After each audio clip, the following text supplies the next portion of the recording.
Hey, what's up? It's Kirby Liaban here, getting you fired up this Thursday. Our show is all about service. Magsilbi. Paano tayo magsilbi sa iba ng tama? All right. Of course, there's always a struggle to serving. Sometimes we get impatient, we get burned out, or perhaps, there are miscommunications, right? But how do we really serve others in the way that, God would want us to serve them? How do we serve the people in our businesses, right? Because you have clients, you have customers, and if you're part of an organization, how do we serve the people who are under us or even above us, right? So how do we do this? Let's talk about having a service mindset, and it's time to get fired up again. And please put there where you're watching this from. Check attendance tayo. Sino nandito na ngayon sa ating Fired Up Live show ng TTH 3 p.m. All right. Yes. Let's take on a service mindset and develop the heart to serve others. Okay. All right. So, our fired up questions today are: how do you define service? Paano nga ba natin na ma-define ang service? And there are many ways to look at it. What does it really mean? What does it mean to serve others?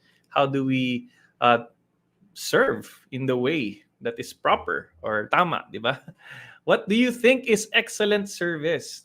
Ano ba yan, no? So may service, baka may poor service, di ba? When we go to a restaurant and you think that the waiter is not so perceptive or maybe may konting attitude, right? Parang poor service dito. Masarap sana yung food pero poor service, right? So we think about that. Or perhaps, serving is really about being humble to another person. How do you practice that humility in serving? All right. So, yan. That's our topic for today, and those are our questions. Ayan, so the Fired Up Life is here to get you motivated and focused in pursuing your dreams and living out your faith, guys. Ayan po. So, kailangan natin ng focus and motivation and focus. Magkakasama po yan. Ayan, without that motivation, kahit nakatuto ka sa isang pursuit, hindi tayo magiging successful there because we lack the drive. And when we're also motivated, but we do so many other things, then maybe we lack the focus, right? So which one are you? Are you the motivated person without focus, or are you the focused person without motivation? Take your pick. It would be best to have both of this. And of course, we're here to pursue our dreams. May mga pangarap po tayo. And of course, we need to have our faith in that pursuit of our dreams. Kasi without our faith, there will be no meaning. Walang meaning ang ating buhay without our relationship with God. All right. So let's get fired up today. And hello sa mga nanonood from different parts of the world, especially live and on replay. And we're also live in YouTube. If you're a YouTuber, if you like going to that platform, you can just search the Fired Up Life and you can watch me there as well and make comments there.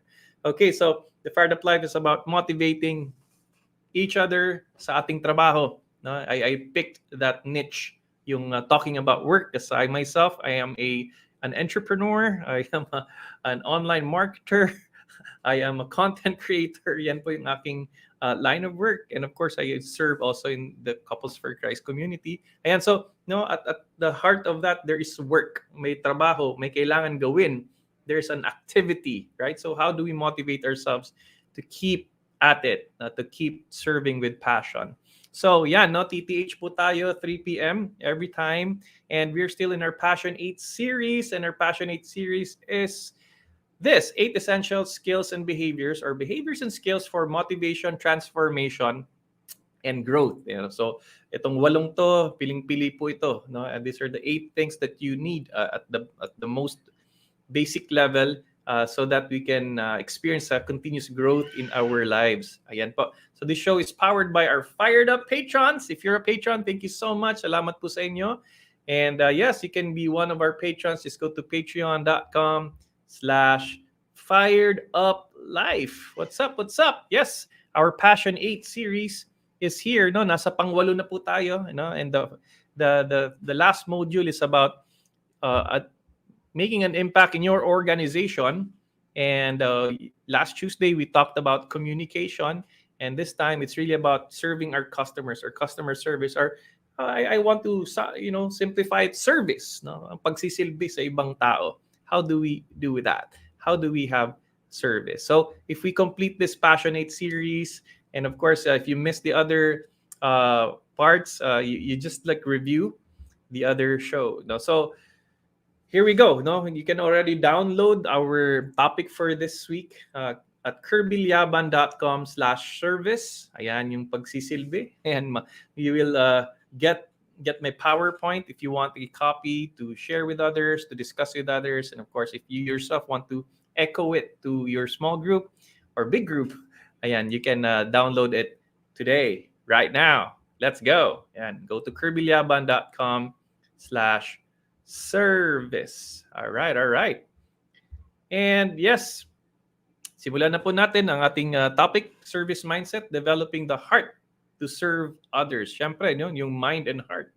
Isa lang naman po talaga yan, no, in the context of the Hebrews. And when we talk about the heart, that includes the mind already. So, siyempre, napapaghiwalay natin minsan kasi yung pag-iisip natin, di ba, yung intellect. Tapos yung ating nararamdaman, yung heart. Pero talaga, if you're the mind and heart, they both work together. Okay, and yes, if we have a service mindset, then we can also develop a heart to serve other people. Yan, no? So, what's the problem? Let's talk about the problem, guys. When there's no service orientation in everything that we do, in community, in our businesses, in our creating content. For example, this one, this is a service that I do for the public, the Fired Up Life show. Ayan po. So when there's no service orientation, what happens? No? Ano bang nangyayari pag walang service orientation? So yes. Let me just review my cell phone to check if we are actually live. There you go. So yes. So hello everybody. You can tag your friends. And of course, you can share this to your profile as well. All right, so we're live, guys. So, when there's no service orientation, number one, we seem like we don't care. Nakikita na sa mata natin na pag kinakausap tayo ng tao na pinagsisilbihan natin, in our business or in our community, parang walang pake. I've experienced this when I try to talk to certain employees. For example, may problema ka, pero parang kasi hindi naman siya yung may-ari ng business. Hindi siya may-ari nung yung establishment. Parang kulang sa care. So mararamdaman mo yun when there's no service orientation. It's as if we don't care. Yeah, no? Number two, parang when we don't listen. Pag hindi tayo nakikinig talaga sa pangangailangan ng pinagsisilbihan natin. If we are not, we're impatient. We can serve even our own families, di ba? Pinagsisilbihan din natin sila. So we don't listen. Gusto lang natin mag-advise. Gusto lang natin sabihin ang solusyon, pero hindi natin alam ang problema. Ayan, no? So when there's no service orientation, it's gonna be difficult. All right. So if we don't listen, that becomes a problem. That's an obvious problem. Now, next is we let the customer, client, or member upset us. Now, syempre may mga problema yan. No? There are always struggles. There are always problems, and there will be times when your patience will be tested. There will be times when your pride or ego is being challenged, di ba? So we let them upset us. Nababad trip ka, nagagalit ka, no? Kasi parang may dinidemand sa'yo, no? Na kailangan gawin mo to, gawin mo yan, no? And yes, you feel like you're being attacked somehow. All right. So before we continue, hey, what's up, Gabrido, Regisel, Regisel. Thanks for being here, watching from Hamburg, Germany. Thanks. All right, thanks for being here, bro. Hopefully, sana in the future makarating ako dyan sa Hamburg, Germany at kumain ng hamburger. Ayan, dyan ba galing ang hamburger? Di ko alam. Okay, so, yo. Number 4, we use the wrong words, no? And when we serve others, parang hindi ko alam. Naghahanap ng solution sa'yo, Tapos ang sagot lang ay, hindi ko alam. Hindi man lang titingnan ko, i-check ko, i-research ko, balikan kita. No? Yung ganun. So, we use the wrong words. No? Malay ko, di ko alam, I don't know. Ayan. So, when we use the wrong words, we lose the people. Like, I was actually chatting to one of the customer service of one of the softwares that I subscribe to. Tapos nag-raise ako ng problema. Tapos tinanong ko, what can you advise para hindi na mangyari ulit to? Sabi niya, unfortunately, I do not know. Ganun lang yung advice sa akin. So syempre, parang I lost trust. I lost the trust. They lost the trust with me kasi yung sagot ay hindi nila alam. Hindi man lang hanapan ng solusyon, di ba? So, yes, we might use the wrong words, the wrong approach when there's no service orientation. When there's no service orientation, again, no, we focus on ourselves instead of seeing it from their point of view. Gusto natin na, syempre, pag ito yung pag-leader ka, no? If you're the one leading the group, if you're the one managing them, syempre, leader ka, you have to serve them. That is the best possible approach. Pero pag we're not listening, we're not looking at it from their perspective or point of view, then we only can see it from how we see it, from where we're standing, then there's no service orientation there. It's really about what they think too. Because kung sila yung mag-execute nan, it's good to empower them. So yeah, no, we focus on ourselves instead of seeing it from their point of view. Number 6, no, there's no humility. No, when there's no service orientation, ayan, no, walang humility, kayabangan lang nakikita, parang gusto masunod. So there's no parang panay utos, no, but not showing the way. Panay directives, pero really pride is there. No, madaling magalit. No? So these things, it's hard to follow people like this, right? So when there's no humility. And of course, lastly, when there's no service orientation, there is a sense of entitlement. No, parang you cling onto the position, and that position is your power. Okay, and if that is the case, no, yung mga tipong, okay, di mo ba ako kilala? Do you know who you're talking to? Yun yung mga signs of there's a sense of entitlement, walang service orientation. Mahirap pag ganun, no? It's not leading. It's not leading kasi may entitlement, no? So don't cling on the title. Okay, and but focus on providing service, providing the solution to people. All right? So, ayan po yung ating problem, no? We're like defining the problem here, the context of the problem. Paano pag walang service orientation? Ganun ang nangyayari. And of course, we see here the model of service. We see Jesus na at this during his time. When you talk about being great, being a leader, you see the Roman soldiers, no? Mga Roman soldiers who conquered them, and the Roman soldiers come very strong, military, and panay utos and everything. No? So there's like a dominant model of leadership. The dominant model of greatness there was a military force. Okay, and here comes Jesus, telling his apostles, if you want to be great, you must be the servant of all. And definitely, sa mga nanonood ngayon, siguro naging naging apostoles na siguro kayo during the Holy Week celebrations. Yan. Or kayo mismo si Jesus, nagwawash ng feet ng kasama nyo. I've tried this a couple of times. Ilang Holy Weeks na, no? Either they wash my feet or I wash their feet. Ayan, and it's a very humbling experience, di ba? Kasi yung paa talaga, dyan yung dumi. Yung paa, dyan yung nakikita natin na grabe, lilinisin mo talaga at hahalikan pa, di ba?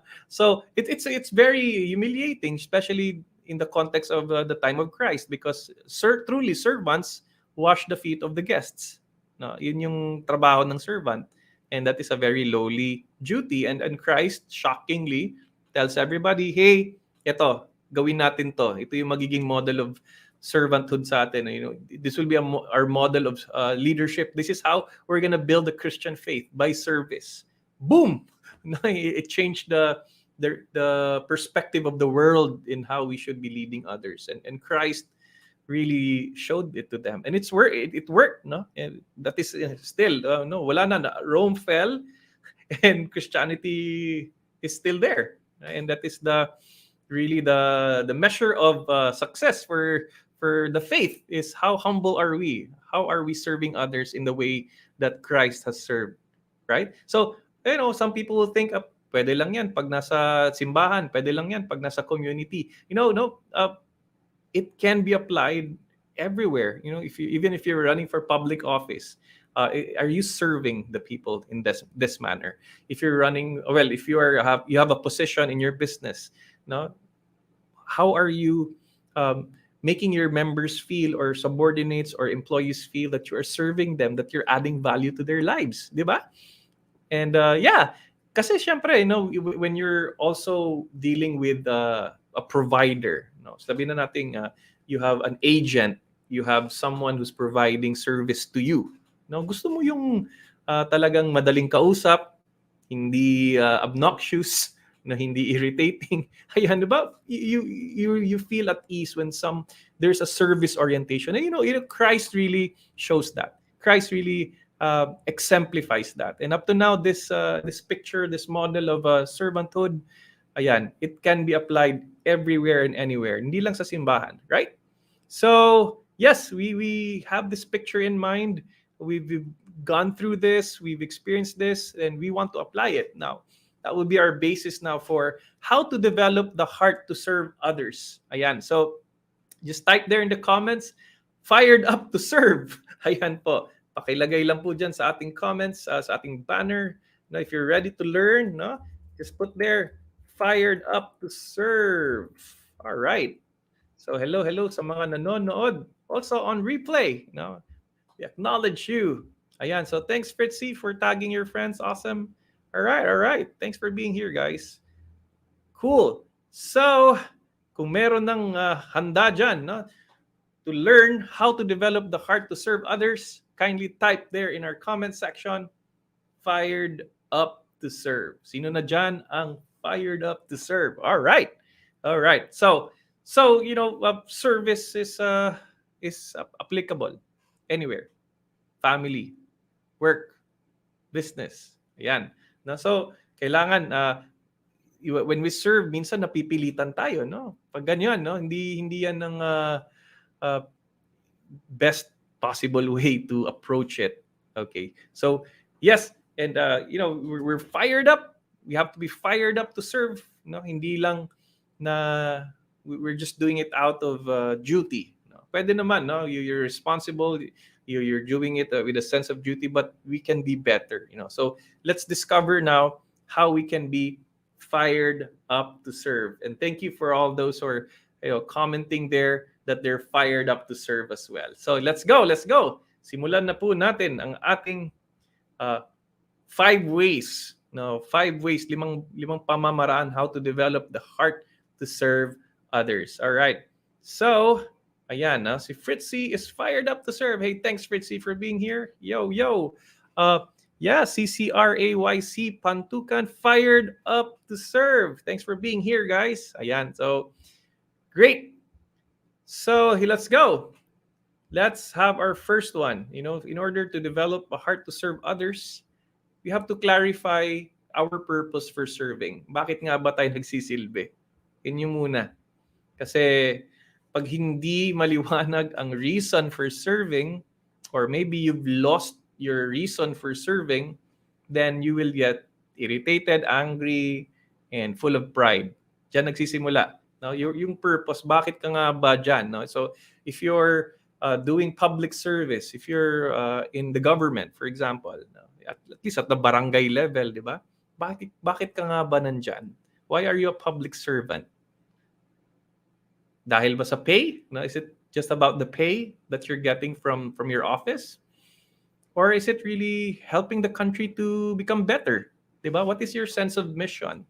If you are in a community at naatasan ka maging leader and you feel like, wow, ang hirap naman ng mga members na i-handle. Ang hirap naman nilang i-motivate.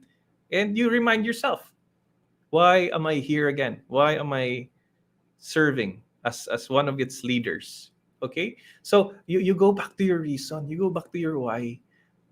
We go back to, for example, why we have decided to get married and build a family. Bakit nga ba tayo nagpakasal at nagkaroon ng pamilya kung maiinis ka lang at magagalit at maiirita, di ba? So when you lose that sense of service, go back to the reason for service. No? So you take a retreat, you take a step back, you have your prayer time, make it longer, and find out, bakit nga ba ako nandito? No, why am I doing this? Kasi, di ba, kung hindi clear ang purpose for serving, then it will be doubly or triply hard for you to keep doing what you're doing. Minsan, di ba? Bakit ko ba ginagawa tong Fired Up Life show? May nanonood pa ba ng Fired Up Life show? Bakit, no? After 3, 4, 5 years, I'm still spreading the Fired Up Life message.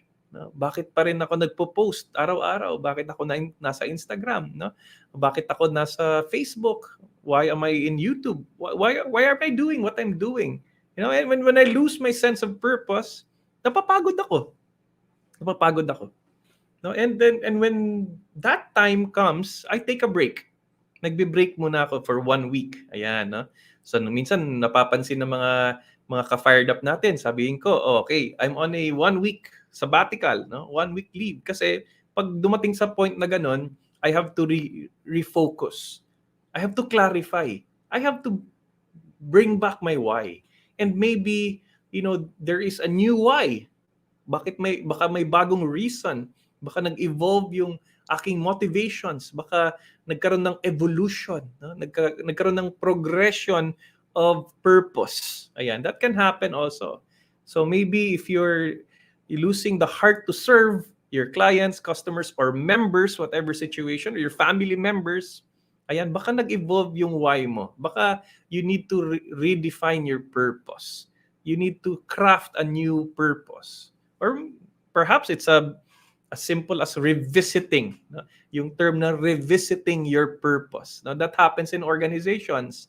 No, they take out their mission and vision and they ask themselves, relevant pa ba itong ating mission and vision? Then what they do? They reformulate the mission and vision, or maybe they expand it.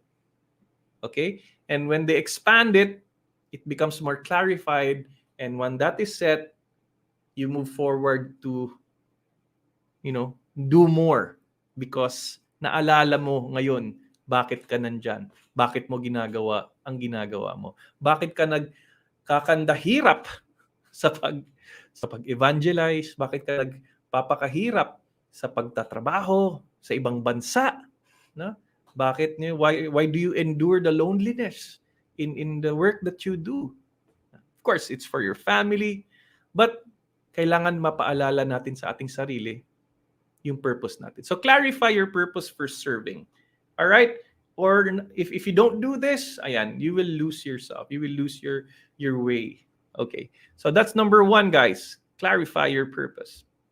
Number 2, so we can develop a humble heart, no? Or a heart of a servant, we have to practice humility. Okay. So pag sinabi pong humility, ayan, pinakamahirap, pinaka-basic, pinakamahirap na gawin. No? Do people consider you a humble person? Does your family consider you a humble person? So one time we had this household, no? Nagkaroon kami ng household. Nakakatuwa kasi, some of them, honored their spouses because sabi nila my husband is a humble person. Nakakatuwa, no? That their spouse acknowledged that person is humble. Nakakatuwa, right? And napansin ko when there are humble people around, alam ko talaga humble yan. No? Makikita ko talaga, ayan, mapagkumbaba yung tao na yan. No? So, grabe, that's the challenge, no? For us. How do we become humble? Like the people that we see are humble. Mapapansin mo, they're meek. No? Medyo sila. Minsan lang nagsasalita, pero pag nagsalita, malaman. No? Very humble. They listen. Humble people, they take time. No, magugulat ka kasi nakikinig talaga. Hindi sumasagot. Nag-take ng time para pakinggan ka. Tapos tatanungin ka pa ng follow-up question. Very humble. Okay? So we see these qualities in humble people. And action-oriented, no? When you practice humility, grabe, action-oriented yung tao. Less words, more action. Right? And they are not quick to anger. Hindi sila madaling magalit. These people, when you see humble people, hindi madaling magalit. Madali silang maka-recover sa isang bagay na very devastating na nangyari sa buhay. Bakit madali silang maka-recover yung humble people? I noticed, madali sila, matatag sila, madali sila maka-recover kasi hindi mataas yung pride, no? Yung pride pag nasira yung pag na-challenge yun at na-humiliate ang bagsak nun, grabe. No? But the humble people, sanay sila. No? Sanay sila na kinikriticize, but at hindi naman nila, hindi sila nagre-retaliate. They practice and show humility amidst these criticisms or judgments. Okay, they stand firm, they're calm, and this is something we want to strive for. Basically, si Kristo ganun, di ba? When Christ was asked by Pontius Pilate, when people were shouting, "Crucify him," he still was very calm and composed, and he knew who he is, or who he was, no? He is, no? Kasi syempre siya pa rin si Jesus. And he was in the face of persecution, he still was humble. And we want to follow that. We want to follow that. We want to practice that humility that we see in Christ. And that humility we see in Christ, we see in a lot of people. We see in our friends, in our leaders. At nakakatuwa. For me, I'm happy following someone who is humble. Parang ang hirap hindian ng isang taong humble. All right? So because you want to emulate them. So yes, we practice humility. We practice humility as a way to develop a servant's heart. Okay? Sabi ni Mother Teresa, kind words can be short and easy to speak, but their echoes are truly endless. Di ba? Kind words. This is a trait of people who are humble, who are really servant leaders. Ang panay lumalabas sa bibig nila ay salitang nakaka-build up, hindi nakaka-destroy. Sometimes we can be too rigid, especially with the people that we love. I'm also guilty of this. Sometimes when I try to correct my children, or maybe even just notice something about my spouse, parang nakakasakit minsan ang aking pananalita, and I ask for forgiveness. And I don't know if you can relate with that. Parang those whom are close to us, ang dali nating sabihan ng harsh words. Ang dali nating we want to stand up for what we think is right, but in the process, we are hurting their souls. We're hurting their hearts. And that is something to think about. Maybe it is in the approach. Maybe it is in our manner of speaking. Maybe it's in our manner of addressing the issue. When humble people correct others, it builds up. And, if we serve that way, with kindness. We serve with kindness and humility. Grabe, sabi nga ni Mother Teresa, the echoes are truly endless. Just try to recall the people who have been kind to you. Try to recall the people who have showed mercy and kindness to you. Di ba? Hanggang ngayon, naaalala natin sila. Hindi natin sila nakakalimutan. They have become truly blessings in our lives. Right? So, yes, let's practice humility. That's number 2, to develop a servant's heart, to develop a heart to serve others. And number 3, think about how you can help. Yun naman. So there are certain instances na may problema, nangyari na, may reklamo, pero wala ka talaga ding magawa na wala kang masolusyonan. Pero it's important for others to see how can I help you? How can I support you? How can I find relief? How can I, make a solution for that problem? Kahit konti lang, konting tulong to refer that person to another person, or maybe simply just being there to listen to the woes, the concerns, the complaints, the problems. Makinig lang is already a big help. So, if we want to develop a servant's heart, ayan, mag-isip tayo, paano ko kaya matutulungan tong taong to? Hindi yung ano lang, no, wala tayong na-contribute man lang, wala man lang tayong na-contribute na encouragement. Paano nga ba? No? Think how you can be of service. Siyempre, service ang pinag-uusapan. Paano ko ba matutulungan tong aking member? No? So, if you're in a group, a sales group, no, then you expect them to perform yung sales group mo, no? Mga ahente. Tapos wala kang ginawa to help them perform better. You're just waiting for them to take action. So you have to organize something. You have to organize a forum where they can be motivated, and they can be fired up, And when they get fired up, then syempre, that's your help already with other people. You want your employees to become really good ones, you really high productivity, pero wala tayong ginagawa to help them become the people we envision. We don't train them, we don't provide added skills and stuff, right? So think about how you can help. No? How can you help the problem of that client, that problem of this customer, the problem of that member?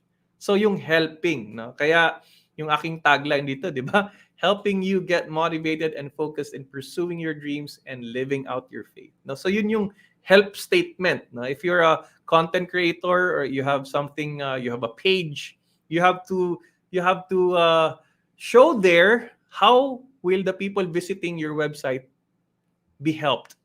And that is the value. Think about how you can help. Pag-isipan natin, paano ba ako makakatulong sa taong to? All right, so that's how we can develop a heart to serve others. So treat the customer as if you are that customer. So I got this quote, pero siyempre, di ba? Treat that client as if you were the client. Kasi sa akin, I have clients. So they ask me to do trainings for their companies. So kung ako yung nag-hire sa akin, how will I address? How will I serve that person? So put yourselves in their shoes. That's how you can help. Kung ako yung nagkaroon ng problema ng ganyan, how would I want to be helped? Okay? So if you're the member, if you have members, kung ako yung member, how can I get that encouragement?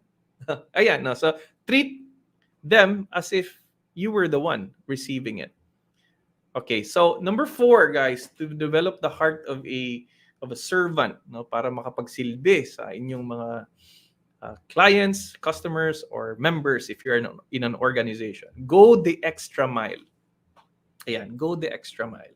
So ito yung expectation, pero pag ikaw yun, ganito ang delivery. Ayan, no? So a lot of times gusto lang natin passing grade, no? Gusto lang natin passing grade, no? 50 ang passing, di 50 lang. Pero how do we go 60, 70, 80, 100? Diba? Or kung 100 yung expectation, how do we give 110%? So, we want to show that. Ito yung siguro ini-expect sa akin, pero bibigyan ko pa ng more. No? So, we see this in businesses. We see that. No? Yung tipong, you see that your menu okay lang, pero pagdating ng pagkain, wow, grabe. Parang may extra mile ang dating. So people talk about that. No, it becomes a remarkable service. Okay, so how do we go the extra mile? How do we extend ourselves so that others will also feel the love of God by the way you serve? Ayan. No? So kakaiba talaga. No? May mga kakilala din ako na ganito. Talagang extra milers sila. Talagang they extend themselves. They stretch themselves. And sometimes, nahirapan sila. Pero, grabe, maintain pa rin yung servant's heart. And I noticed this with really servant leaders. Parang yung nararamdaman ng members, grabe, nagawa niya yun. Kaya ko kayang gawin yun sa iba. No? So Jesus always did that. No? Jesus always went the extra mile. Recently, the mga Gospels, Zacchaeus, di ba? Zacchaeus, baba ka dyan. No? Kain tayo sa bahay nyo. That's an extra mile. He didn't have to acknowledge Zacchaeus, busy yung schedule niya, but he really called out Zacchaeus. He went the extra mile. No? He went to Lazarus. So, patay na si Lazarus. Tapos, syempre, he raised the dead. He raised Lazarus. The extra mile. Parang talagang ano no, when Jesus really shows us an example, it's always an extra mile. It's always out of the ordinary. And of course, the ordinary is also sanctified, di ba? You can do something ordinary, but yung love mo for that is extraordinary. May extra mile of love that you put in the things you commit to. So that's how we develop also a servant's heart. Ayan, number 5, find meaning in your encounters. And this is the 5th installment of the 5 ways to develop a servant's heart. So find meaning in your encounters. Okay, you encountered someone you're serving, kliyente, kung nasa public service ka, may nagpapatulong ng ng problema niya, no? Kung lawyer ka, someone's consulting you with something that has been aggravated sa kanyang buhay, na may reklamo siya, no? So kung preso yan, paano mo siya tulungan sa kaso niya, things like those. Now, these are encounters. These are people that we meet. People who order through your e-commerce platform. For me, meron akong Shopify store. Then I text them, do you want this book signed? No, these are encounters. And I meet the Lala Move driver, I meet the GoGo Express driver, Grab driver. Ayan, those are encounters. Ba? Tao yan, no? Tao sila. And you know what? Some of these Lala Move, Grab, GoGo Express, meron silang jolly personality. Some of them really have that kind of personality where mararamdaman mo na service-oriented sila. No, they go the extra mile. They call you, sige sir, tapos mag-God bless pa. God bless sir, ganun. So that makes an impression. Even when I ride a Grab car, no, if I get that service, tapos meron talagang nagkikwento, no, merong nagbibigay ng oras. And that brief 45 minutes that you're there in that car, parang may napulot ka. No? Meron kang napulot. And I love that. I love those encounters. Encounters that bring meaning. Encounters of people telling you your stories. Them telling, telling them to you their stories. Nagkakaroon ng, impact in our lives. So ganun, no? Ganun din tayo. Find meaning in your encounters. Don't let an encounter go to waste. Ako, mahilig po ako mag-discovery call because I'm in Fired Up University, and usually before that person becomes someone I can mentor, someone I can guide at a weekly basis, nagkakaroon muna ako ng one-on-one to see if it's the right fit, to see if they can find value in what I have to offer also. Diyan yun, sa Zoom. May encounters sa Zoom. And in the span of 1 hour, you build a relationship, right? You build a friendship. And you reflect, how have I helped that person? How have I made that person's life better today? Ayan po. So that's the 5th one. Let's find meaning in our encounters. Because we are people. We are God's creation. We are meant for communion. We are meant for fellowship. We are meant for encounters. And the big question is, how can you become the Christ in that encounter? How can you represent Jesus as a Catholic, as a Christian, in that encounter with other people? Nararamdaman ba nila ang Diyos sa'yo pag kinakausap ka? Ayan, pag naramdaman nila yung Diyos, no, through your smile, through your servant's heart, ayan, you've done your duty. You've done a really good service for the faith. There you go. Find meaning in your encounters. All right. So these are the 5 ways. Oh, wait. Before going through the summary, okay, so there's a quote here from Martin Luther King Jr. Life's most persistent and urgent question is, what are you doing for others? Ayan, maganda, di ba? That's a good way to reflect. What am I doing for others? Siyempre, we want to build our families up. We want to earn income. We want to gain, savings and money. And maybe if we review our lives, parang puro para sa akin lang to. Baka yung buhay natin ay para sa atin lang. No? We're not doing anything to help the poor. We're not doing anything to help the country. We're not doing, of course, your family you're helping, but your family is an extension of who you are. No? ikaw din yun eh. Kasi pamilya mo yan eh. Responsibilidad mo yan. Ikaw din yun. No? But beyond your family, what are we doing for others? What are we doing to contribute to a better world? Ayan. So that's life's most persistent question. And of course, I want to cap it with this. Sabi dito sa Corinthians 15:58. 1 Corinthians 15 verse 58. Therefore, my dear brothers and sisters, stand firm. Let nothing move you. Always give yourselves fully to the work of the Lord, because you know that your labor in the Lord is not in vain. Ayan, lalo na pag when you do things, when you do anything out of love, when you do anything to serve others, through the Lord. Diba? Kahit anong trabaho mo, agent, ikaw yung boss, ikaw yung CEO, ikaw yung janitor, ikaw yung driver, whatever you do it for the Lord. At ang sinasabi nga dito ni St. Paul, it is not in vain. If you do it for the Lord, nothing goes to waste. Nothing is done in vain. All right. So yan, that's our session for today. And of course, as a summary, how to develop the heart to serve others. Number 1, clarify your purpose for serving. Number 2, practice humility. Number 3, think about how you can help. Number 4, go the extra mile. Number 5, find meaning in your encounters. I hope one of these was able to inspire you today. And if it did, let me know in the chat box. Let me know in the questions. In the comment section, I mean. Ayan po. So, which one resonated with you today? Is it number 1, 2, 3, 4, or 5? Just type there the keyword so that we can have a fired up discussion for today. Ayan. So, you can also reflect on this. How do you define service? And what do you think is excellent service? Diba? Para sa'yo, ano ba ang pagsisilbi sa ibang tao? Ano ba ang ibig sabihin na magsilbi ka sa higit sa expectation ng tao or excellent service? There you go. So reflect on those things. You can use that for your family, for your workplace, or for self-reflection. Ayan po.